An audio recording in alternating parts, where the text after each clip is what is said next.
أعوذ بالله من الشيطان الرجيم بسم الله الرحمن الرحيم والصلاة والسلام على سيد الأنبياء والمرسلين وخاتم النبيين وشافع المذنبين أبي القاسم محمد بسم الله الرحمن الرحیم۔ السلام علیکم ورحمۃ اللہ وبرکاتہ۔ ہماری گفتگو آداب فہم قرآن پر تھی اور اس سے متعلق ہم کچھ ادب آپ کے گوش گزار کر رہے تھے، جس میں سے پہلا ادب جو آپ کے سامنے بیان کیا وہ درک عظمت کلام ہے۔ قرآن کو فہم کرنے کا، قرآن کو سمجھنے کا، قرآن پہ تدبر کرنے کا، قرآن پہ غور و فکر کرنے کا جو ذریعہ ہے یا جو آداب ہیں، بیان ہوا تھا آپ کے سامنے کہ آداب کی تعریف کیا ہے۔ وہ چیز جو آپ کے فعل کو مزین کر دے، وہ حسین عمل، وہ خوبصورتی جو آپ کے فعل میں آ جائے، جو آپ کے عمل میں آ جائے، وہ آداب کہلاتے ہیں۔ جب وہ عمل پر حاوی ہو جاتے ہیں تو وہ آداب کہلاتے ہیں۔ ان آداب میں سے پہلا ادب تھا عظمت درک کلام، یعنی کلام کی عظمت کو درک کرنا۔ ہمیں پتا ہو کہ جو کلام ہم پڑھ رہے ہیں، جس میں ہم وارد ہوئے ہیں، جس پر ہم تفکر کرنا چاہتے ہیں، وہ اس کلام کی عظمت کیا ہے، اس کو بھیجنے والا کون ہے، اس کو نازل کرنے والا کون ہے، اور اس کو ہمارے قلوب تک منتقل کرنے کے لیے جس ہستی کی ضرورت ہے وہ ہستی کون ہے۔ اور دوسرا ادب جو آپ کے گوش گزار ہوا تھا دوسرے درس میں، وہ بیان ہوا تھا جو قلب ہے ہمارا، جو دل ہے ہمارا، اس کی طہارت کیسے ہوتی ہے، یعنی طہارت قلب، وہ بہت زیادہ ضروری تھی۔ یہ بھی ایک ادب ہے کہ تطہیر کرنا، اپنے قلب کی طہارت کرنا، اپنے وجود کو پاکیزہ کرنا، اپنے دل کو پاکیزہ کرنا۔ اور یہ بھی بیان ہوا تھا کہ کون سا دل ہے جس کے بارے میں ہم بیان کر رہے ہیں کہ وہ نفس کا دل، وہ روح کا دل، وہ روح کا قلب ہے، وہ نفس کا قلب ہے، کہ جس کی پاکیزگی، جس کو پاک کرنا، جس کو طاہر کرنا بہت لازم ہے۔ آداب فہم قرآن میں یہ دوسرا عمل، دوسرا ادب، اور تیسرا ادب جس پر ہم آج گفتگو کریں گے انشاءاللہ، وہ ہے حضور قلب، یعنی ہمارے دل کا۔ پہلے درس میں، اس سے پہلے والے درس میں بات ہوئی ہے دل کو طیب کرنا، دل کو پاک کرنا، دل کو طاہر کرنا، اور اب ہم بیان کر رہے ہیں ایک اور ادب، ادب سویم، جو کہ ہے اپنے قلب کو حاضر کرنا، حضور قلب ہونا، موجود ہونا، خود حاضر ہونا، خود لبیک کہنا، یہ کہہ لیجئے کہ ہر عبادت میں خود کو موجود رکھنا، اس کو حاضر رکھنا، یہ حضور کہلاتا ہے۔ اگر دل نورانی ہو جائے، یعنی تطہیر کے ذریعے سے، پاکیزگی کے ذریعے سے جو بیان ہوا تھا، اگر دل نورانی ہو جائے تو قلب جو ہے، جو دل ہے، وہ حاضر ہو جاتا ہے، اس کا حضور ممکن ہو جاتا ہے۔ اسی لیے اس کو حضور کے لیے سب سے پہلی چیز جو چاہیے ہوتی ہے وہ اس کی پاکیزگی چاہیے ہوتی ہے۔ مگر ہم ایک قدم اور اگر آگے کی طرف بڑھائیں اور اس چیز کو آسان کر دیں کہ یہ دل جو جس کے لیے حضور ضروری ہے، تو حضور میں سب سے پہلی چیز جو ہوتی ہے وہ ہوتی ہے انس، کسی بھی چیز سے انس، کسی بھی چیز سے محبت، کسی بھی چیز سے رغبت، کسی بھی چیز سے نزدیکی، کسی بھی چیز کو چاہنا۔ جب ہمارے درمیان میں وہ رشتہ قائم ہو جاتا ہے، وہ چاہت کا رشتہ، وہ محبت کا رشتہ، وہ تعلق قائم ہو جاتا ہے، تو کیا ہوتا ہے، ہمارا انس، اس کو انس کہتے ہیں، جب وہ قائم ہو جاتا ہے تو پھر اس سے ہم تعلق جوڑ کر اس میں حاضر ہو جاتے ہیں، ہم اس میں موجود ہوتے ہیں، ہماری مکمل توجہ جو ہے وہ اس کی جانب ہو جاتی ہے، ہماری فکر بالکل اس کی جانب ہو جاتی ہے۔ جس طرح ہم جب نماز پڑھ رہے ہوتے ہیں تو نماز کے لیے ضروری ہے کہ نہ فقط آپ جسمانی طور پہ حاضر ہوں، بلکہ قلبی طور پر بھی آپ کا نماز میں حاضر ہونا لازم ہے، قلبی طور پر بھی آپ کا نماز میں موجود ہونا لازم و ملزوم ہے۔ ایک نماز وہ ہے جو ہم پڑھتے ہیں روٹین میں، یعنی ہم نماز پڑھ رہے ہیں، بیل بج رہی ہے، ہمارے کانوں میں آواز آ رہی ہے، کوئی بول رہا ہے تو ہم سن رہے ہیں، کوئی سلام کر رہا ہے تو دل میں ہمارے ہم جواب دے رہے ہیں۔ مطلب ایک چیز وہ ہے کہ ہم چاروں طرف تعلق بھی رکھے ہوئے ہیں اور نماز بھی پڑھ رہے ہیں، یہ حضور نہیں ہے، یہ اس نماز میں ہم حاضر نہیں ہیں۔ اصل میں ہے کیا، مسئلہ کیا ہے، کیوں اس طریقے سے ہم حاضر نہیں ہوتے؟ ہم اس لیے حاضر نہیں ہوتے کیونکہ ہمارا قلب، ہمارا دل، جو دل وحشی ہے، یعنی بھٹکتا رہتا ہے، پھرتا رہتا ہے، ادھر ادھر گھومتا رہتا ہے، یہ دل وحشی، یہ ہمارا دل یہ ایک جگہ پر نہیں رہتا، یہ کبھی کسی سے تعلق جوڑ لیتا ہے، کبھی کسی سے تعلق جوڑ لیتا ہے، کبھی کسی بات میں داخل ہو جاتا ہے، کبھی کسی بات میں داخل ہو جاتا ہے۔ یہ دل وحشی جو تمام دنیا کے تعلقات کو اپنے ساتھ سمیٹے ہوئے ہے اور ہمارے بس میں نہیں ہے، مطلب ہم نے کسی اور کے اختیار میں دیا ہوا ہے، یہ کسی یعنی اگر میں آسان کر دوں تو شیطان کے اختیار میں ہے، یہ گناہ کر کر کے ہم نے اس کا اختیار کسی اور کے ہاتھ میں دے دیا ہے۔ چونکہ یہ اختیار کسی اور کے ہاتھ میں ہے، یہ کسی اور کے بس میں ہے، کوئی اور اس کو چلا رہا ہے، کوئی اور اس کو آگے بڑھا رہا ہے، تو اس کے اندر اسی کی مرضی کی اشیاء ہیں، اسی کے مطابق اس کے اندر چیزیں ہیں، اسی کے مطابق اس کے اندر سٹور بنے ہوئے ہیں، اسی کے مطابق اس کے اندر غلے بنے ہوئے ہیں۔ اسی لیے کیونکہ دل وحشی ہے اور وہ اس جگہ پر نہیں ہے یا اس کنڈیشن میں نہیں ہے جہاں پر اس کو ہونا چاہیے۔ اب یہ دل جس کے اندر جو بنایا ہی یاد خدا کے لیے گیا ہے، جو بنایا ہی پروردگار عالم کے لیے گیا ہے، جو مقام پروردگار عالم ہے، یعنی ہمارے وجود کے اندر خدا کے لیے، یاد خدا کے لیے، ذکر خدا کے لیے جو مقام رکھا گیا ہے، پچھلے درس میں بیان ہوا تھا کہ وہ مقام پروردگار عالم کے لیے جو رکھا ہے وہ دل ہے، وہ قلب ہے، وہ قلب انسانی ہے، وہ روح کا قلب ہے آپ کا جو اس کے لیے رکھا گیا ہے۔ بس حضور کے لیے پہلا قدم یا پہلا سٹیپ جو آپ کا ہے وہ ہوتا ہے انس، کسی بھی شے سے انس، کسی بھی شے سے محبت۔ اگر آپ کا قلب اس چیز سے محبت کر لیتا ہے، اس چیز کے قریب چلا جاتا ہے، اس چیز سے انس کر لیتا ہے تو اس کو اپنے اندر بسانا شروع کر دیتا ہے۔ اب یہ انس کا مطلب کیا ہے؟ انس کا مطلب انسان یعنی انسان کے اندر یہ جو انس قرآن سے ہے، اگر یہ انس جو قرآن سے ہے آپ کا تو انسان کے اندر قرآن کی صفات پیدا ہونا شروع ہو جاتی ہیں، قرآنی صفات جو مومن کی صفات قرآن میں بیان ہوئی ہیں وہ قرآنی صفات آہستہ آہستہ قلب مومن میں پیدا ہونا شروع ہو جاتی ہیں، یعنی نورانیت انسان کے اندر پیدا ہونا شروع ہو جاتی ہے۔ اب جب وہ نورانیت انسان کے اندر پیدا ہوتی ہے، انسان ادب حاصل کرنا شروع کرتا ہے، انسان قرآن کے اندر وارد ہونا شروع ہوتا ہے تو آہستہ آہستہ وہ انس اس کو قرآن کے قریب لے آتا ہے، وہ انس اس کو خدا کے قریب لے آتا ہے، وہ محبت اس کو خدا کے قریب لے آتی ہے۔ ہمارا دل حقیقتاً یہ اس حالت میں ہے کہ یہ دل مشغول ہے، یہ مشغول رہتا ہے، کوئی نہ کوئی مشغلہ اس کو ملنا چاہیے، کوئی نہ کوئی پوائنٹ اس کو ملنا چاہیے، کوئی نہ کوئی تعلق اس کو ملنا چاہیے، اس کو یہ مصروف رہتا ہے کسی نہ کسی دنیا میں۔ مطلب آپ اگر اپنے اندر بھی نوٹ کریں نا اس چیز کو، آپ جتنا مرضی کوشش کر لیں کہ آپ کا دل فارغ رہے، آپ کا دل فارغ نہیں ہوتا۔ آپ ایک چیز سے فارغ ہوتے ہیں، یعنی ایک چیز اپنے دل سے نکالتے ہیں، فوری طور پہ ایک دوسرا خیال آپ کے دل میں جگہ کر لیتا ہے، آپ اس سے فارغ ہوتے ہیں، اس کو اپنے دل سے نکالتے ہیں، اس کے فوراً بعد ایک اور، یعنی کبھی وہ نکلتا نہیں ہے کہ دوسرا خیال، اگلا خیال فوری طور پہ جو ہے وہ آپ کے سامنے آ کر کھڑا ہو جاتا ہے۔ آپ دل کو فارغ نہیں کر پاتے ہیں، کیوں؟ کیونکہ آپ نے اس کا اختیار کسی اور کو دیا ہوا ہے۔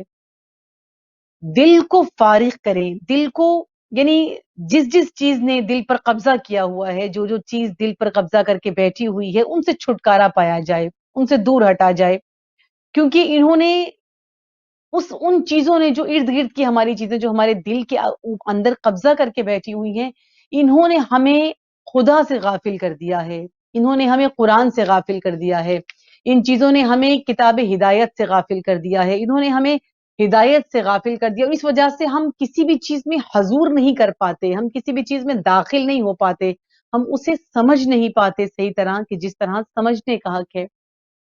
کچھ زنجیریں ایسی ہیں جن کو دل نے جکڑا ہوا ہے، یعنی دل کو ان زنجیروں نے جکڑا ہوا ہے، ان زنجیروں نے پکڑا ہوا ہے۔ یہ کیسی زنجیریں ہیں؟ یہ کیا چیزیں ہیں؟ یہ آلودگیاں ہیں، آلودگیاں یعنی ہوس دنیا، یہ آلودگی ہے، دل کی آلودگی ہے یہ ہوس دنیا، یہ چاہ دنیا، یہ مال بھرنے کی، یہ دنیا بھرنے کی، یہ چیزیں بھرنے کی، اپنے اندر سونا اکٹھا کر لیں، پیسہ اکٹھا کر لیں، یہ سب اکٹھا کر لیں، یہ مال دنیا کو اکٹھا اپنے اندر کر لیں تو کیا ہوتا ہے کہ ہم یہ اپنے اندر یہ غبار، اپنے اندر یہ آلودگیاں، اپنے قلب میں یہ آلودگیاں جو ہم جمع کر رہے ہیں، حقیقت میں یہ زنجیریں ہیں، یہ دل کو اپنے قابو میں رکھتی ہیں اور پھر اس کو اس سے جدا نہیں ہونے دیتی. یہ سب چیزیں کیا کہلاتی ہیں؟ یہ سب چیزیں تعلقات کہلاتی ہیں. یہ سب جو ہیں یہ تعلقات ہیں. دل تعلقات کا مرکز ہے. یعنی کوئی بھی تعلق جو شروع ہوتا ہے وہ دل سے شروع ہوتا ہے. ہر تعلق دل سے شروع ہوتا ہے. دل سے شروع ہونے کے بعد میں اس کا تعلق روحانیت سے ہوتا ہے. یعنی روحانی رشتہ بعد میں، جسمانی رشتہ، بلکہ جسمانی رشتہ بعد میں قائم ہوتا ہے. سب سے پہلے جو رشتہ قائم ہوتا ہے وہ قلب کا، دل کا رشتہ قائم ہوتا ہے. شروعات ہمیشہ دل سے ہوتی ہے، جسمانی تعلق ہمیشہ بعد میں ہوتا ہے. آغاز دیکھیے نا، جیسے آنکھیں ہیں ہماری، آنکھیں دیکھتی ہیں تو یہ بلا وجہ نہیں دیکھتی، بلکہ دل کا تعلق جب کسی شخص کے ساتھ ہوتا ہے، دل کا تعلق جب کسی کے ساتھ ہمارا ہوتا ہے تو پھر دل چاہتا ہے کہ اس کو دیکھیں، اور پھر دیکھنے کے لیے ہماری نگاہیں اس کی طرف اٹھتی ہیں. یعنی پہلا تعلق دل کا بنتا ہے اور اس کے بعد آنکھیں، نگاہیں جو ہے وہ اس کی طرف اٹھتی ہیں، اس کو دیکھتی ہیں. جس چیز کا دل چاہتا ہے دیکھیں، اس کو آنکھیں دیکھتی ہیں. جس چیز کا دل چاہتا ہے کہ سنیں، اس چیز کو کان سنتے ہیں. جس چیز کا دل چاہتا ہے کہ ہم بولیں، اس چیز کو زبان بول رہی ہوتی ہے، زبان استعمال ہو رہی ہوتی ہے. یعنی دل کا تعلق اس سے بہت گہرا ہے. سماعت و بصارت کا تعلق بالکل ڈائریکٹلی دل سے ہوتا ہے. آپ کو کسی کی بات اچھی نہیں لگتی، آپ کا دل کرتا ہے بس ختم، اس سے بات نہیں کرنی ہے، اس سے بات کرنے کا دل نہیں چاہ رہا ہے. اور وہی بات کہ دل نہیں چاہ رہا ہے، یعنی وہ تعلق آپ کا اس سے قائم نہیں ہو پایا، اس لیے اس کی بات سننے کا بھی آپ کا دل نہیں چاہتا. لیکن ایک ہوتا ہے تعلق. بعض لوگ ایسے ہوتے ہیں، ان کی گفتگو ایسی ہوتی ہے یا ان سے آپ کا ربط یا آپ کا تعلق ایسا قائم ہو جاتا ہے، آپ کے قلب کا، آپ کے دل کا تعلق ایسا قائم ہو جاتا ہے کہ آپ کا دل کرتا ہے کہ یہ بولتے چلے جائیں. آپ کا دل کرتا ہے کہ یہ مجھ سے گفتگو کریں، یہ مجھ سے کلام ہو. آپ کا دل یہ کر رہا ہوتا ہے. تو پھر ہم کیا کرتے ہیں؟ ہم اس کی بات کو سنتے ہیں. ہمارے کان اس بات کو سننا چاہتے ہیں، ہماری آنکھیں اس کے چہرے کو دیکھنا چاہتی ہیں. کیوں ہوتا ہے ایسا؟ کیونکہ ہمارے قلب کا تعلق اس کے ساتھ ہوتا ہے. تو تعلقات سب سے پہلے جو بناتا ہے وہ قلب بناتا ہے. وہ ہمارا دل نفسانی، نفس کا دل، ہمارے روح کا دل جو ہے وہ تعلقات کو سب سے پہلے بناتا ہے. اور یہ ایک حقیقت ہے کہ دل جدھر جاتا ہے انسان بالکل اسی طرف چلا جاتا ہے. جدھر جدھر دل لے کے جاتا ہے انسان کو، انسان دل کی سمت میں حرکت کرتا ہے. یہ تعلقات جو حضور کے اندر رکاوٹ بنتے ہیں، جو میں نے ابھی بیان کیے، یہ تعلقات جو حضور کے اندر، یعنی ہماری عبادت میں حاضری کے اندر، یا قرآن میں وارد ہونے کے اندر، یا نہج البلاغہ یا ائمہ کی جو گفتگو ہے اس میں وارد ہونے کے اندر جو چیزیں ہماری رکاوٹ بنتی ہیں، جو چیزیں اس حضور میں رکاوٹ بنتی ہیں، اس چیز کو سمجھنے میں، اس کو فہم میں جو چیزیں رکاوٹ بنتی ہیں، مثلا جیسے ہم نماز ہے اس میں حضور نہیں رکھ سکتے، ہم اس طرح سے اس میں داخل نہیں ہو سکتے. ہزار تعلقات ہیں جو ہمیں اپنی طرف کھینچے ہوئے ہوتے ہیں اور نماز سے ہمیں غافل کر رہے ہوتے ہیں. جیسے، اور یہ بہت بڑی آفت ہے، یہ بہت بڑی بیماری ہے جب ہم جیسے انسانوں کو یہ لاحق ہو جاتی ہے اور ہم حضور نہیں رکھ پاتے، ہم یاد نہیں رکھ پاتے، ہم اس چیز کے اندر اس عبادت کو اس طریقے سے ادا نہیں کر پاتے. بلکہ مناجات شعبانیہ کے بھی بہت خوبصورت جملہ ہے اسی کے بارے میں کہ آپ نے کرنا کیا ہے. دعا ہے پروردگار عالم سے یہ ایک کہ میرے خدا مجھے اس طرح کمال انقطاع کی توفیق دے. انقطاع یعنی میں تمام تعلقات کو توڑ دوں. تعلق انقطاع ہوتا ہے توڑ دینا، منقطع کر دینا. کہ پروردگار عالم کہ مجھے ایسے کمال انقطاع کی توفیق دے، اتنا کمال پر پہنچ جاؤں میں منقطع کرنے میں، انقطاع کی توفیق دے کہ تیری بارگاہ کا ہو جاؤں. یعنی مجھے ایسی توفیق انقطاع دے کہ میں صرف تیری بارگاہ کا ہو جاؤں. اور ہمارے دلوں کی آنکھیں جب تیری طرف نظر کریں تو انہیں نورانی بنا دے. جب بھی تیری طرف قلب کی آنکھیں، دل کی آنکھیں جب تیری طرف نظر کریں تو انہیں نورانی کر دے، تاکہ یہ دیدہ ہائے دل حجابات نور کو پار کر کے تیری عظمت و بزرگی کے مرکز سے جا ملے. یعنی یہ دعا ہے پروردگار عالم سے، دعائے شعبانیہ کے جملے ہیں، یہ مناجات شعبانیہ کے جملے ہیں. یعنی ہمارے دلوں کو خدا دل کو نورانی کر دے. اس دل کی آنکھ سے، دل کی بصیرت کے ذریعے سے ہم اپنے خدا کو، اپنے رب کو پہچان سکیں، اپنے رب کو دیکھ سکیں، ہمیں ایسا کر دے، منقطع کر دے سارے تعلق، ہمیں ایسا بنا دے، ایسا کمال انقطاع عطا کر کہ ہم تمام تعلقات کو توڑ سکیں، جتنے دنیا سے ہمارے تعلقات ہیں، جو روح سے ہمارے جڑے ہوئے ہیں، روحانی قلب سے جو تعلقات جڑے ہوئے ہیں، ان سب کو ہم منقطع کر سکیں، ان سب کو ہم کاٹ سکیں، ہمیں اس مقام تک پہنچا دے، اس لیول تک اتنا کمال عطا کر دے۔ کتنی بڑی دعا ہے اگر دیکھا جائے، یعنی انقطاع کی دعا کر رہے ہیں، منقطع ہو جائیں سب کچھ، صرف رہ جائے کس کی ذات رہ جائے سوائے رب کے، کوئی نہ باقی رہے۔ ذات خدا، وجود خدا، خدا، نور الہی، یاد الہی میرے قلب میں باقی رہ جائے، صرف میں تیرا ہو کے رہ جاؤں، باقی کچھ مجھے یاد نہ رہے، تمام تعلقات کو میں کاٹ سکوں۔ بعض لوگ حقیقتاً پاک ہوتے ہیں اور نورانی بھی ہوتے ہیں، اور ظاہر انسان ہے تو ان کو خدا یہ توفیق بھی دیتا ہے کہ وہ اپنے قلب کو پاک کر لیتے ہیں، لیکن بعض اوقات ایسا ہوتا ہے کہ نورانی ہو کر وہ قرآن میں اس طرح سے وارد نہیں ہو پاتے، اس طرح سے اتر نہیں پاتے عبادت میں کہ جیسا حق ہوتا ہے، یعنی دل نورانی ہو جاتا ہے، پاک و پاکیزہ ہو جاتے ہیں، سب کچھ ہو کر بعض اوقات ہم انسانوں میں سے ہی کچھ انسان اس لیول تک، اس عروج تک نہیں پہنچ پاتے۔ اس کی وجہ کیا ہوتی ہے؟ اس طرح سے قرآن میں داخل کیوں نہیں ہو پاتے، حضور کیوں نہیں کر پاتے ہیں؟ اس کی وجہ سب سے بڑی یہ ہوتی ہے کہ ابھی بھی کچھ زنجیریں ایسی ہیں، ابھی بھی کچھ تعلقات ایسے ہوتے ہیں کہ جو ہم اپنے سے جدا نہیں کر پاتے، اپنے سے توڑ نہیں پاتے، ان کو الگ نہیں کر پاتے، جس کی وجہ سے کیا ہوتا ہے کہ انسان اس حضور نہیں کر پاتا، اس عبادت کے اندر، اس قرآن کے اندر، یا جس میں حاضر ہونا چاہتا ہے اس میں حضور نہیں کر پاتا۔ فہم قرآن کی راہ میں بھی سب سے بڑی رکاوٹ یہ تعلقات ہیں۔ قرآن کو فہم کرنے میں، قرآن کو تدبر میں، قرآن کو سمجھنے میں جو سب سے بڑی رکاوٹ ہے یہی تعلقات ہیں۔ جیسے روایت میں موجود ہے کہ ہر چیز کی ایک بلا ہے، ایک بیماری ہے، ایک آفت ہے، روایتوں کے جملے ہیں کہ ہر چیز کی ایک آفت ہے، ایک بیماری ہے، ایک بلا ہے، لیکن علم کے لیے بے شمار آفات ہیں، یعنی کہ علم کی جو آفات ہیں وہ بے شمار آفات ہیں، لاتعداد آفات جو ہیں وہ علم کی ہیں، اور ان آفات میں سے روایت میں ہے کہ ان آفات میں سے ایک آفت تعلقات ہیں جو انسان کو جکڑ لیتے ہیں، زنجیروں کو کام کرتے ہیں، اور ان تعلقات کی وجہ سے انسان حضور قلب نہیں کر پاتا عبادت خدا میں۔ اور کس طرح ہوتے ہیں تعلقات؟ یہ تعلقات اس طرح ہوتے ہیں، استاد محترم بہت خوبصورت مثال دیتے ہیں۔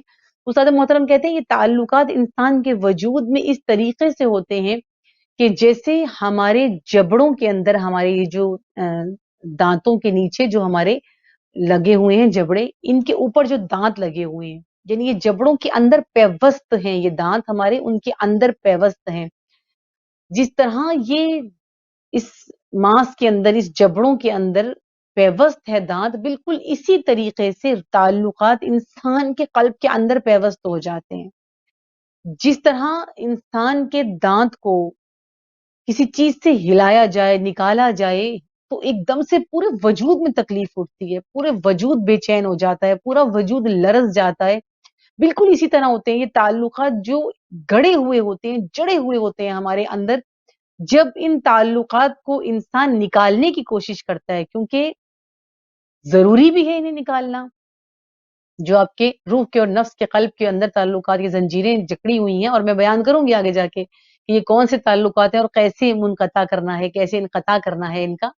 تو یہ آسان کام نہیں ہوتا، بہت ٹف کام ہے، بہت مشکل کام ہے، لیکن خدا کے لیے یہ کام کرنا پڑتا ہے، اس راستے میں آنے کے لیے یہ کام کرنا پڑتا ہے۔ آپ نے دیکھی ہوں گی بڑی بڑی شخصیات کہ جنہوں نے یہ کام کیا ہے، تمام تر تعلقات کو کاٹ کر اپنے خدا سے لو لگائی ہے، اور کس طرح سے تعلقات، نہ خانقاہی، بلکہ بیان ہوگا آگے جا کے کہ یہ کس طرح سے ہے۔ جب انسان، کیونکہ آسان نہیں ہے تعلق کاٹنا، جب انسان روح سے کسی تعلق کو کاٹ رہا ہوتا ہے، کسی تعلق کو جدا کر رہا ہوتا ہے، تو بالکل لرزہ طاری ہو جاتا ہے پورے وجود میں، اذیت ہوتی ہے انسان کو، درد ہوتا ہے انسان کو، تکلیف ہوتی ہے انسان کے وجود پر، ایک لرزہ طاری ہو جاتا ہے۔ کیوں؟ کیونکہ تعلقات ہیں یہ وجود کے اندر جڑے ہوئے ہیں، یہ وجود کے اندر جڑے ہوئے ہیں، یہ پیوست ہیں، یہ راسخ ہو چکے ہیں، اور اب ان کا نکلنا بہت مشکل ہے تعلقات کا۔ انہوں نے اپنی جڑیں بنائی ہوئی ہیں ہمارے قلب کے اندر۔ ہم جب ان کو کھینچتے ہیں تو ظاہراً درد ہوتا ہے، تکلیف ہوتی ہے، اور اتنی شدید تکلیف ہوتی ہے کہ انسان کانپ جاتا ہے، انسان سے یہ تکلیف برداشت نہیں ہو پاتی ہے۔ بعض اوقات اور کس طرح سے تعلقات ہیں کہ بعض اوقات یہ ہوتا ہے کہ ہم کتاب پڑھ رہے ہوتے ہیں، ٹی وی بھی چل رہا ہے، اور ایک کتاب آپ نے کھولی ہوئی ہے، آپ چاہتے ہیں کہ آپ کتاب پڑھیں، کیا عمل کیا ہوگا آپ کا؟ ٹی وی چل رہا ہے، میرے ہاتھ میں کتاب ہے، میں ٹی وی میں جو آ رہا ہے وہ بھی سن رہی ہوں، میری خبروں پر بھی جو میرے کان ہیں وہ خبریں بھی سن رہے ہیں، میرے ہاتھ میں جو کتاب ہے میں وہ بھی پڑھ رہی ہوں۔ کوئی باہر آیا ہے تو میری نگاہ یہ بھی ہے کہ باہر صحن میں کون آیا ہوا ہے، دروازے پر کون آیا ہوا ہے۔ مجھے پیاس لگتی ہے، میں پانی لینے اٹھتی ہوں، مجھے بھوک لگتی ہے، میں کھانا لینے اٹھتی ہوں، کتاب بھی ہے میرے پاس، لیکن ساتھ ساتھ میں یہ تمام امور انجام دے رہی ہوں، تو مجھے اس مطالعے کا کوئی فائدہ نہیں ہوگا۔ میں تمام تعلقات کو ساتھ لے کر اس مطالعے میں داخل نہیں ہو سکتی، میں مطالعے میں حضور نہیں کر سکتی جب تک کہ میں باقی تمام تعلقات کو توڑ نہ دوں، ان کو انقطاع نہ کر دوں، ان کو جدا نہ کر دوں۔ میں اس میں داخل، مجھے ایک کتاب کا ایک معنی بھی سمجھ میں نہیں آئے گا، اس کتاب کا پڑھنا بالکل فضول ہے اگر میں اس طریقے سے تمام تعلقات کے ساتھ اس کتاب میں داخل ہونا چاہوں۔ اسی لیے یہی وجہ بنی ہے کہ ہم قرآن کو کیوں نہیں سمجھ سکے۔ 1400 سال ہو گئے قرآن کو نازل ہوئے، اتنا عرصہ ہو گیا، اور ان سب کے باوجود مطلب بہت ٹائم ہو گیا ہے یہ۔ آپ کے گھر میں کتاب ہے، آپ کے گھر میں موجود ایک کتاب ہے، کتاب ہدایت موجود ہے، جس کی عظمت کا آپ کو علم ہے۔ یہ ہر سال رمضان المبارک آتا ہے، ہر رمضان المبارک میں کھولی جاتی ہے۔ اس کتاب کو باقاعدہ پڑھنے کا، اس کا اجر، اس کا ثواب پروردگار عالم نے بہت رکھا ہے۔ اس سب کے باوجود ایسا کیوں ہے کہ ہم اس کتاب کو سمجھ نہیں پائے، ہم اس کی ہدایت کو لے نہیں پائے، ہم اس کو منشور حیات نہیں بنا پائے؟ اس کی سب سے بڑی وجہ یہی ہے کہ ہم نے تمام تعلقات کے ساتھ ان کو جوڑے بھی رکھا، اور ساتھ قرآن میں بھی وارد ہو گئے۔ جب قرآن میں ان چیزوں کے ساتھ وارد ہوئے تو پھر لوگوں نے جو تفاسیر ہیں وہ آپ سب کے سامنے ہے۔ بہت سے لوگوں نے بالکل اب خدا کو جو سمجھا تو وہ مادی بنا دیا۔ پھر بعض لوگ یہ کہنے لگ گئے سائنس نے فلاں چیز ایجاد کی ہے، یہ چیز تو پہلے قرآن بتا چکا ہے، فلاں چیز ایجاد کی ہے تو قرآن پہلے بتا، یعنی کہ اس کا جو استعمال ہے وہ بالکل عجیب طریقے سے قرآن کا استعمال ہونا شروع ہوا، جبکہ کتاب منشور تھی، ہدایت تھی، وہ نہیں ہوا۔ ہم اس میں داخل نہیں ہو سکے کیونکہ ہم حضور قلب کے ساتھ اس میں داخل نہیں ہوئے، نہ تطہیر کی، نہ کلام کی عظمت کو سمجھا، اور نہ اس میں حاضر ہو سکے حضور قلب، اس کے اندر ہم اس طریقے سے نہیں کر سکے جیسا کرنا چاہیے۔ اور یہیں سے، اور حقیقت یہ ہے کہ آپ جو سننے والے ہیں، جب آپ سن رہے ہوں گے تو آپ کے ذہنوں میں یہ ہوگا کہ تعلقات کا توڑنا مطلب یہ ہے کہ آپ خانقاہی ہو جاؤ، ساری چیزوں کو چھوڑ دو، تمام تعلقات توڑ دو، ہر چیز کو چھوڑ کے غار میں جا کے بیٹھ جاؤ، اور جنگل میں یا پہاڑ پہ کسی یا صحرا میں کہیں چلے جاؤ، اور وہاں پہ تمام تعلقات توڑ کے وہاں پہ جا کے آپ بیٹھ جائیں، معیشت کو، کھانے پینے کو، ہر چیز کو آپ لوگ ترک کر دیں، اور بس ایک غار ہو اور خانقاہیت کا ماحول ہو، اور آپ وہاں پر عبادت خدا میں مشغول ہوں، خانقاہ میں عبادت شروع کر دیں۔ دیکھیے یہ انحراف ہے، یہ خانقاہیت مطلب جس کو خانقاہیت کا نام دیا گیا، یہ انحراف ہے۔ آپ معیشت چھوڑ دو، آپ مال چھوڑ دو، آپ ذمہ داریاں چھوڑ دو، آپ یہ سب کچھ چھوڑ دو، اور جا کے ایک الگ تلگ ایک کمرے میں آپ بیٹھ جاؤ، نہ، ایسا نہیں ہے، یہ تو انحراف ہے۔ بلکہ انقطاع اللہ، انقطاع اللہ یعنی اپنے دل کا تعلق غیر خدا سے ختم کر دو۔ انقطاع اللہ کا مطلب یہ ہے کہ غیر خدا سے اپنے دل کا، اپنے قلب، اپنے نفس کے قلب کا، اپنے روح کے قلب کا جو تعلق ہے وہ غیر خدا سے منقطع کر دو، توڑ دو۔ نہ کہ جسمانی طور پر، جسمانی نہیں کہا کہ لوگوں سے تعلق آپ جسمانی طور پر جدا ہو جائیں، بلکہ ان چیزوں سے جو ہے وہ مطلب لوگوں سے بھاگ کر، چیزوں سے بھاگ کر غاروں میں اور جنگلوں میں نکل جائیں، نہ جسمانی طور پر تعلقات توڑنے کو نہیں کہا۔ یہی میں یہاں اس نقطے تک میں لانا چاہ رہی تھی کہ شاید سننے والوں کو سمجھ میں یہ آئے کہ بس سب کچھ چھوڑ چھاڑ کے اور ہم جو ہیں وہ چلے جائیں غاروں میں، نہ، بلکہ تعلقات جسمانی کو توڑنے کا حکم نہیں ہے، بلکہ آداب قرآن، فہم قرآن میں یہ ہے کہ آپ تعلقات قلب کو توڑیے، یعنی جو روح کے قلب کے ساتھ تعلقات ہیں، باقی دوسرے تعلقات جو زنجیریں بن چکی ہیں ان سے آپ نے دوری اختیار کرنی ہے۔ ان رشتوں سے دوری اختیار کرنی ہے، مگر جسمانی طور پر نہیں. آپ نے اپنے قلب کو جو ہے وہ قلب اپنے نفس کو اس سے انقطاع کرنا ہے، اس کو دور کرنا ہے. جسمانی طور پر آپ نے ان سے دوری اختیار نہیں کرنی. دیکھ لیجئے نا ہمارے پاس کتنی بڑی مثال ہے. ائمہ طاہرین، انبیاء اعظام، انبیاء علیہ السلام ہمارے پاس خدا نے جو رسول بھیجے ہیں، یہ سب کے سب ان سب کی زندگیاں دیکھیں، ان کی لائفز دیکھیں، آپ کو کیا ملے گا ان کے اندر؟ مشکل سے مشکل زندگی بھی اگر کسی نبی نے گزاری ہے تو کوئی بھی نبی لوگوں سے تنگ آ کر غاروں میں نہیں گئے، پہاڑوں پہ جا کر نہیں رہے، یعنی معاشرے کو نہیں چھوڑا، لوگوں کو چھوڑ کر کوئی دوسرا راستہ اختیار نہیں کیا، بلکہ انبیاء اعظام نے کیا عمل کیا ہے؟ انبیاء اعظام نے یا ائمہ طاہرین نے اسی معاشرے میں رہ کر، انہی لوگوں میں رہ کر، لیکن اس کے باوجود حضور قلب ان کا موجود رہا. خدا سے محبت، خدا سے نزدیکی، اپنے قلب میں خدا، نورانیت، تطہیر، یہ سب کچھ اس کے اندر موجود تھی، لیکن انہوں نے منقطع نہیں کیا. لوگوں کو چھوڑ کر، معاشرے کو چھوڑ کر اور خانقاہ میں جا کر بیٹھ جانا، پہاڑوں میں جا کر بیٹھ جانا، یہ مردانگی نہیں ہے، بلکہ اصل مردانگی یہی ہے کہ آپ لوگوں میں بیٹھے رہیں، لوگوں کے اندر موجود رہیں، لیکن آپ کے قلب میں، آپ کے دل میں فقط یاد پروردگار عالم ہوں. آپ موجود ہوں لوگوں کے درمیان میں، لیکن قلب میں یاد پروردگار عالم ہو، یاد خدا آپ کے قلب میں ہو. اب کوئی خود کو کوٹھڑی میں بند کر لے، بند کمرے میں بند کر لیں، جہاں نہ آکسیجن آئے، جہاں نہ نور آئے، نہ روشنی آ سکے، کچھ بھی نہیں آ سکے، وہاں جا کے انسان چلے کاٹنا شروع کر دے، تو کیا ہوگا؟ اس سب کا انجام کیا ہوگا؟ انسان فرشتہ تو بن جائے گا، یعنی کہ ظاہر ہے وہ ہر گناہ سے پاک ہے، ہر گناہ سے دور ہے، اور کونے میں جا کے بیٹھے ہوئے ہیں، نہ معیشت کی فکر ہے، نہ مال کی فکر ہے، نہ روزی کی فکر ہے، نہ روٹی کی فکر ہے، نہ بچوں کی فکر ہے، کوئی ذمہ داری نہیں ہے، کچھ نہیں ہے، خاموشی سے چلے گئے اور اپنی عبادت خدا میں مصروف ہیں. تو آپ اس کو کیا کہیں گے؟ یہ فرشتہ بن جائے گا، یقیناً بن جائے گا. لیکن فرشتہ بنانا مقصود تو نہیں ہے. خدا نے ہمیں فرشتہ بنانا ہوتا تو فرشتہ ہی بناتا. خدا کے پاس فرشتے موجود ہیں. فرشتہ بنانا مقصود نہیں ہے، انسان کو انسان بنانا مقصود ہے، انسان کامل بنانا مقصود ہے، اس انسان کو ہدایت دینا مقصود ہے. کمال یہی ہے کہ انسان انسان بنے.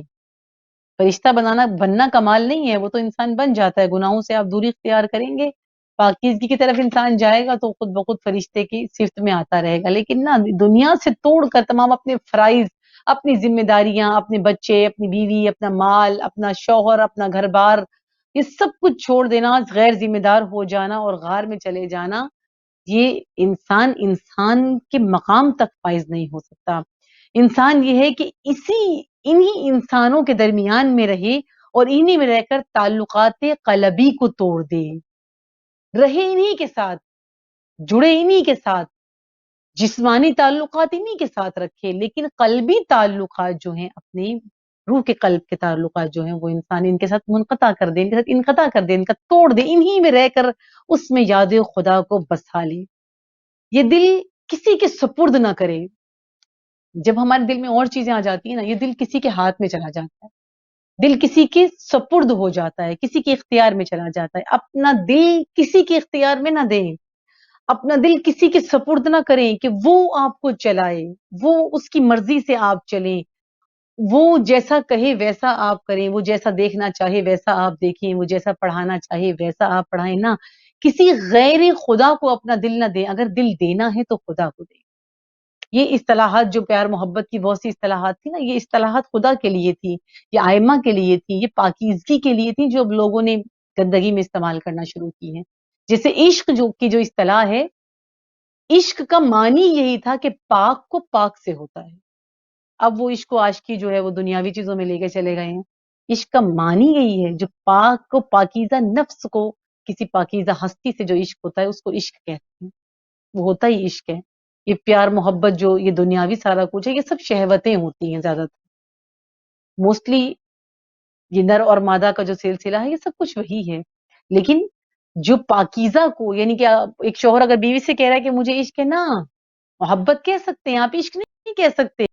عشق پاک کو پاک سے ہوتا ہے، پاکیزہ کو پاکیزہ سے ہوتا ہے. تو اس دل میں، اس دل کا، میں بتا رہی تھی کہ یہ کچھ مفاہیم ہیں جو کہ غلط جگہ استعمال ہو رہی ہیں، صحیح جگہ استعمال ہونے چاہیے. یہ دل ربا کے لیے کہیں سے کہیں اس کو استعمال کرنا شروع کر دیا، لیکن دل ربا کس کو بنائیں؟ خدا کو اپنا دل ربا بنائیں، یہ دل خدا کو دے دیں، یہ دل خدا کے اختیار میں دے دیں، کیونکہ امام صادق علیہ السلام کا بھی فرمانا ہے کہ مومن کا دل جو ہے وہ حرم الہی ہے، اس پہ غیر خدا کو جگہ نہ دو، یہ خدا کا حرم ہے، یہ خدا کا گھر ہے، یہ خدا کے رہنے کی جگہ ہے، کسی اور کو اس کی جگہ نہ دو۔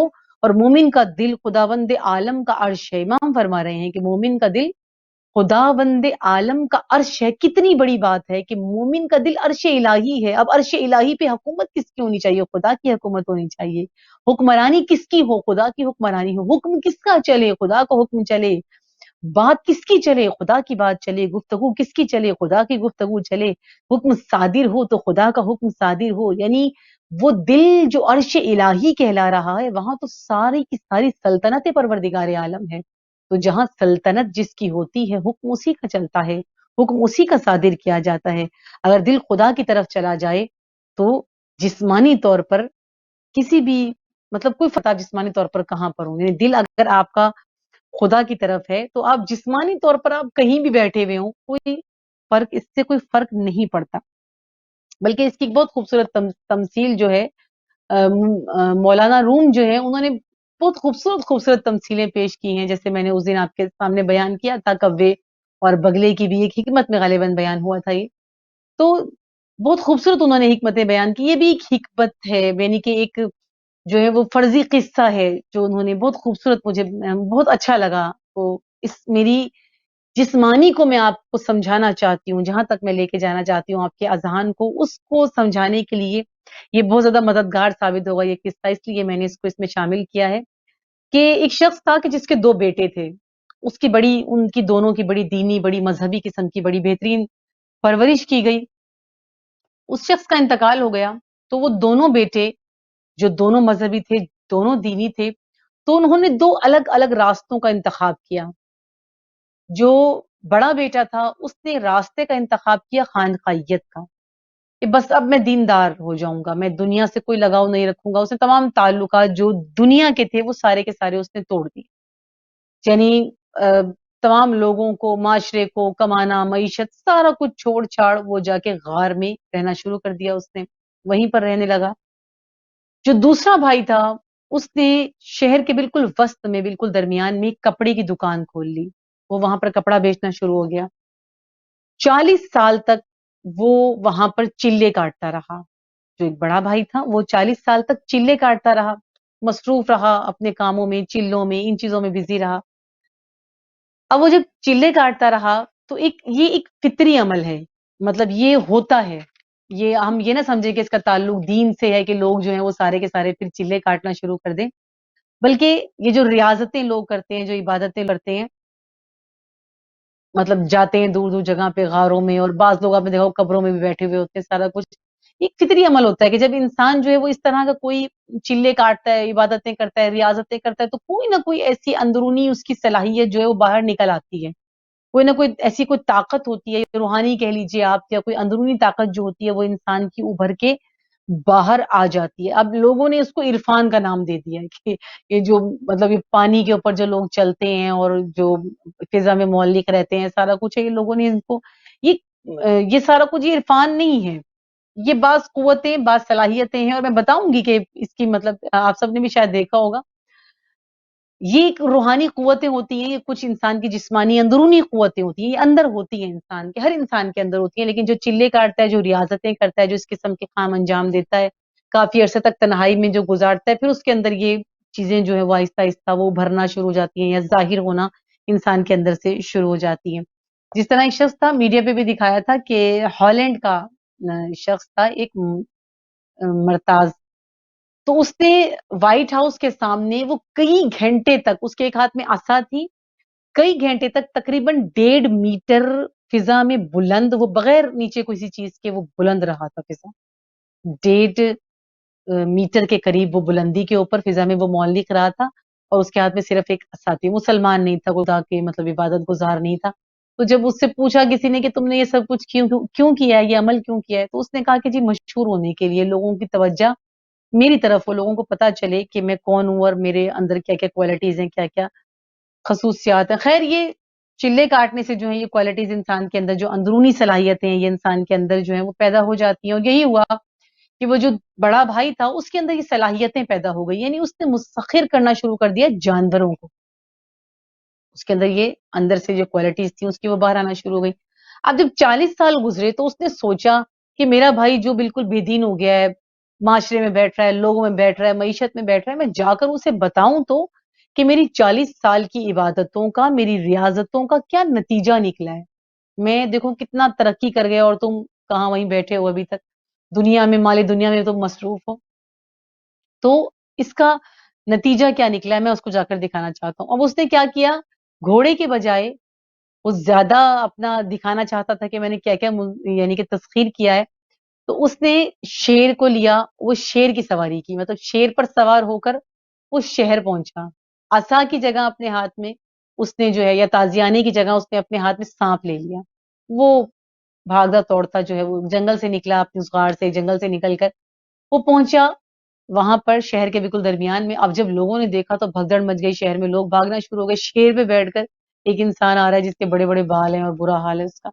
تو وہ جب شخص آیا اس میں داخل ہوا تو سامنے اس کا بھائی اپنی دکان پر کپڑا بیچ رہا تھا، مشغول تھا اپنے کام میں۔ وہ آیا، اس نے اپنے بھائی کو مخاطب کیا، مخاطب کر کے کہا کہ دیکھو تم نے 40 سال میں کیا کیا، تم یہاں پر 40 سال تک کپڑا بیچتے رہے، تم نے 40 سال میں کیا کیا، تمہارے پاس یہ دکان ہے، تم اس میں کپڑا بیچ رہے ہو، اور مجھے دیکھو میں نے 40 سال تک عبادت کی ہے، اور اس عبادت کے صلے میں دیکھو کہ میں شیر پر سواری کر سکتا ہوں، میرے ہاتھ میں جو ہے وہ سانپ ہے، اور سانپ کو مطلب عصا کی جگہ میں نے سانپ ہاتھ میں لیا ہوا ہے، میں نے تسخیر کیا ہوا ہے ان سب چیزوں کو، کیونکہ میرے اندر یہ روحانی ہوئی ہیں اس ریاضت کی وجہ سے۔ تم نے کیا کیا، تم کہاں کامیاب ہوئے؟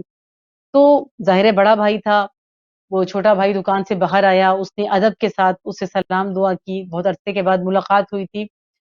چھوٹے بھائی نے اپنی جگہ پر لا کر بڑے بھائی کو بٹھا دیا، یعنی دکان میں جہاں پر وہ بیٹھا ہوا تھا اس نے اپنی مسند پر اپنی جگہ پہ لا کر بھائی کو بٹھایا، اور اس کے لیے چائے پانی کا بندوبست کرنے کے لیے خود دکان سے باہر چلا گیا۔ اس کے پاس لوگ کپڑا خریدنے تو آیا کرتے تھے، تو ایک خاتون کپڑا خریدنے کے لیے دکان میں داخل ہوئی، بہت خوبصورت، بہت زیبا، بہت حسین و جمیل خاتون وہاں پر داخل ہوئی۔ اب جب وہ خاتون داخل ہوئی تو اس شخص کا عالم یہ تھا، جو جس کو وہ مسند پر بٹھا کر اپنی جگہ پر بٹھا کر گیا تھا، جو چلے کاٹ کر اور ریاضتیں کاٹ کر آیا تھا، ایک دم اس پر ایک عجیب کیفیت طاری ہوئی، پورے بدن پر کپ کپی طاری ہوئی، اور وہاں پر جو ایک پانی کا کوزہ رکھا ہوا تھا، یا ایک پانی جس میں پانی رکھا جاتا ہے وہ رکھا ہوا تھا، وہ پورا کا پورا اوپر سے نیچے گرا، جس سے وہ خود بھی بھیگ گیا، کپڑے، دکان، سب کچھ بھیگ گیا۔ جب اس کا بھائی واپس لوٹا، واپس آیا تو اس نے پوچھا کہ یہ سب کچھ کیا ہوا، یہ دکان گیلی ہے، تم گیلے ہوئے ہو، تو یہ ماجرا کیا ہے کہ سارے کپڑے وغیرہ تم نے گیلے کر دیے؟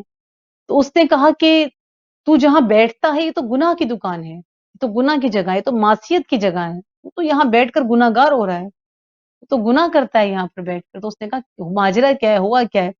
جب اس شخص نے پورا بتایا کہ یہ سب کچھ میرے ساتھ ہوا ہے، خاتون آئی تھی، اور اس تمہاری دکان پہ تو اس طرح عورتیں آتی ہیں، تم تو عورتوں کو کپڑا بیچتے ہو، اور یہ اور وہ، اور تم تو گناہ میں مبتلا ہو جاتے ہو، مطلب خوب اس کو جو ہے وہ برا بھلا کہا، سارا کچھ کہا۔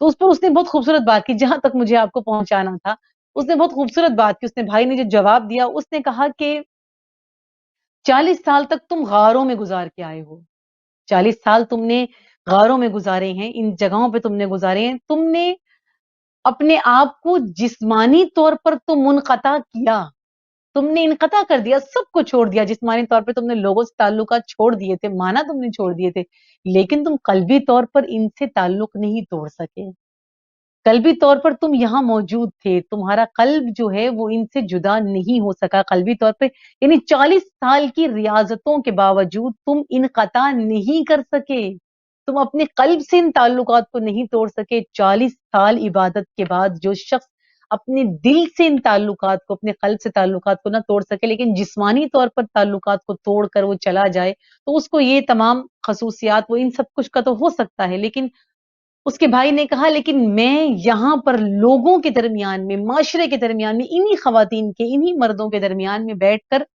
میں انہی لوگوں کے درمیان میں بیٹھا ہوا ہوں، میں نے ان کو نہیں چھوڑا، لیکن کیا ہے کہ میں جسمانی طور پر ان لوگوں کے درمیان میں ہوں، لیکن قلبی طور پر میں اپنے رب کے پاس ہوں، یعنی میرے قلب میں میرا رب ہے۔ میں جسمانی طور پر تو یہاں موجود ہوں، لیکن روحانی طور پر، قلبی طور پر میں یہاں پر موجود نہیں ہوں۔ میرا قلب جو ہے وہ میرے پروردگار عالم میرے قلب میں رہتا ہے، حرم خدا ہے میرا قلب۔ تو یہ تعلقات سے انقطاع جو ہے اس کا مقصد یہی ہے۔ کن تعلقات سے انقطاع ہے، کن تعلقات سے دوری ہے، یعنی دل سے، روح کے دل سے، نفس سے تمام تعلقات کو، تمام رشتوں کو توڑنا، یعنی جدا کرنا، الگ کرنا، تاکہ خدا آ کے رہ سکے، تاکہ حرم خدا بن سکے، تاکہ خدا کی حکمرانی ہو سکے۔ کیونکہ قرآن بھی کئی جگہ بیان ہوا ہے، یعنی ہم اپنی طرف سے نہیں کہہ رہے کہ آپ کہیں کہ رشتہ داروں کو اور ان سب کو چھوڑ دو، نہ، اولاد، رشتہ دار، گھر بار، معیشت، مال، دکان، اسباب، کچھ چھوڑنے کا حکم نہیں ہے۔ جسمانی طور پر ان کا ربط لازمی ہے، لیکن قلبی طور پر ان کے ساتھ ربط کی آپ کو اجازت نہیں ہے۔ جیسے قرآن میں ہے نا، جب انسان کیسے یہ روابط انسان کے ساتھ جڑتے ہیں، قرآن میں پروردگار عالم کا ہی ارشاد فرمان ارشاد ہے کہ الہاکم التکاثر، یعنی تمہیں باہمی مقابلہ کثرت مال و اولاد نے غافل کر دیا ہے۔ یہ چیزیں غافل کرتی ہیں۔ یہ تعلقات قلبی جب انسان بنا لیتا ہے تو یہ انسان کو غافل کرتی ہے۔ کیوں انسان موت سے ڈرتا ہے؟ کیوں انسان کو موت کے وقت تکلیف ہوتی ہے؟ کیوں انسان کو موت کے وقت اذیت ہو رہی ہوتی ہے؟ کیوں انسان موت سے بھاگتا ہے؟ یہی وجہ ہے، انسان موت سے دور ہٹتا ہے، موت سے بھاگتا ہے، موت سے خوفزدہ ہوتا ہے، کیونکہ وہ تعلقات قلبی اس نے اپنے بنائے ہوئے ہوتے ہیں، جن کو توڑنا اس کے لیے مشکل ہو جاتا ہے۔ اور ان قلبی تعلقات نے اسے دنیا سے غافل کیا ہوا ہوتا ہے، دین سے، خدا سے، قرآن سے، کتاب سے، ہدایت سے انہیں ان تعلقات نے غافل کیا ہوا ہوتا ہے۔ یعنی ہم اپنی مشغولیات میں اتنے زیادہ مصروف ہو جاتے ہیں، اتنا مشغول کر لیا ہے ہم نے دنیا میں خود کو، کہ اس نے ہمیں خدا سے غافل کر دیا ہے۔ ہمارے قلب کے اوپر جو حکومت ہے، وہ حکومت ان مشغولیات کی ہے، ان لعب اور لہو کی مصروفیات ہیں۔ ہم مال دنیا، اولاد کے لیے، مال کے لیے، دنیا کے لیے، اسی کی ہوس میں ہیں ہم نے انہی چیزوں سے اپنے تعلقات کو قائم کیا ہوا ہے۔ ہمارے اندر جو بھی آرزو ہے دنیا کی آرزو ہے، جو بھی پسند ہے دنیا کی پسند ہے۔ ہم جس چیز میں بھی مشغول ہیں وہ سب کچھ اسی لیے ہم حضور قلب نہیں کر سکتے، کیونکہ ہمارے قلب جو ہے وہ آمادہ نہیں ہے۔ ہمارے قلب میں باقی تمام تعلقات موجود ہیں۔ اپنے تمام رشتوں کو، اپنے تمام تعلقات کو، اپنی ہر چیز کو جسمانی طور پر رکھنا ہے، لیکن قلبی طور پر دل میں یاد الہی کا ہونا لازم ہے۔ دل میں حرم خدا ہونا ضروری ہے، دل میں حکمرانی خدا ہونا ضروری ہے، دل ربا خدا کا ہونا ضروری ہے، دل خدا کو دینا ضروری ہے، تاکہ اس دل میں قرآن اتر سکے، تاکہ اس دل میں ہدایت اتر سکے، تاکہ ہم حضور قلب کے ساتھ، جب اس دل میں خدا آ جائے گا دل حاضر ہو جائے گا، حضور قلب کے ساتھ ہم اس قرآن میں داخل ہو سکیں اور ہم ان تعلقات سے منقطع ہو کر، انقطاع کر کے داخل ہو سکیں۔ دعا ہے آخر میں پروردگار عالم سے کہ پروردگار ہمیں توفیق دے کہ ہم قرآن سے قلبی تعلق کو قائم کر سکیں اور فہم قرآن کے لیے اپنے قلوب کو آمادہ کر سکیں۔ آمین یا رب العالمین۔ السلام علیکم ورحمۃ اللہ وبرکاتہ۔